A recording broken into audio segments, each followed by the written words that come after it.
Good afternoon, all. My name is Padmin. Today I am doing density in water experiment. I need fresh water and salt water and 2 eggs. We have to prepare salt water.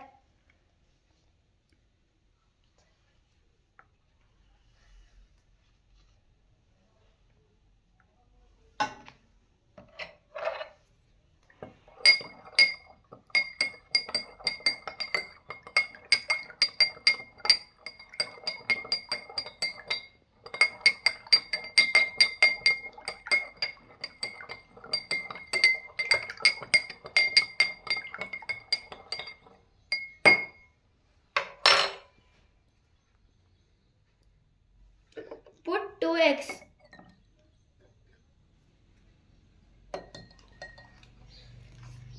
Now we can observe the changes. The egg in salt water is floating because the density is increased in salt water.